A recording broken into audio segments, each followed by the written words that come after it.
साथियों, देशभक्ति live channel में स्वागत है। आइए देखते हैं एक नज़र जीके जीएस का सेट है। जो लोग चैनल पर नए हैं वो लोग सब्सक्राइब कर लीजिए और बेल आइकन जरूर दबाएं ताकि नोटिफिकेशन आपके पास जाते रहेगा। चलिए दोस्तों के पास शेयर कीजिएगा।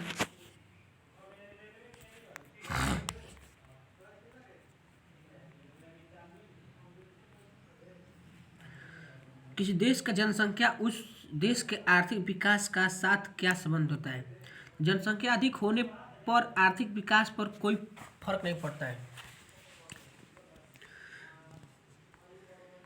जनसंख्या के अंतर्गत प्राकृतिक वृद्धि दर से क्या अभिप्राय है? तो किसी देश की जन्म दर और मृत्यु दर के बीच का अंतर होता है।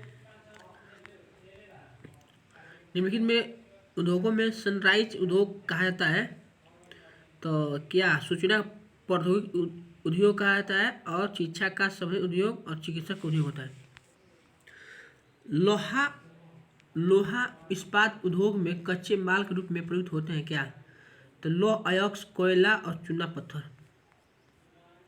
देश के विभिन्न इस्पात उत्पादक केंद्र और राज्य के संदर्भ में सूची क्या है? आइए दूसरा प्रश्न।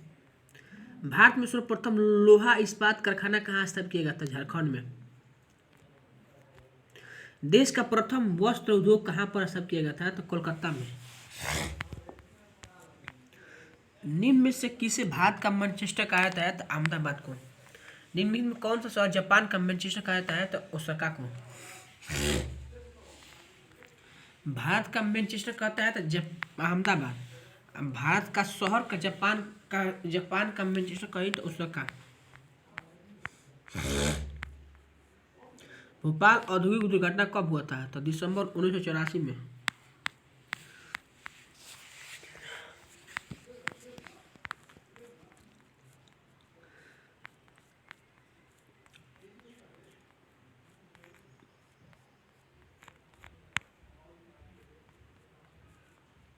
किस प्रकार कृषि में भूमि का उपयोग भोजन एवं चारे की फसलों उगाने और पशुपालन के लिए किया जाता है? तो मिश्रित कृषि।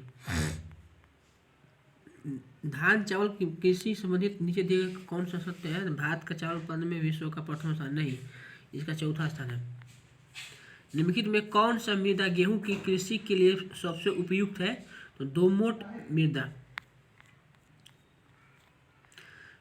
सुनहरा रेशा से अभिप्राय क्या होता है? तो पटसन होता है। पेट्रोलियम एवं प्राकृतिक गैसों का धरातल नीचे निकलने के लिए किस से खनन की विधि का प्रयोग किया जाता है? तो प्रोवेधन। निम्नलिखित में विश्व के किस देश में कोई ज्ञात खनिज निक्षेप नहीं है? तो स्विट्जरलैंड नहीं है। धात्विक खनिज किन शैल समूहों में पाया जाता है? तो अग्नेय एवं कायांतिन शैल में। निम्नलिखित में किसको काला सोना कहा जाता है? तो पेट्रोलियम और इससे बने उत्पाद को।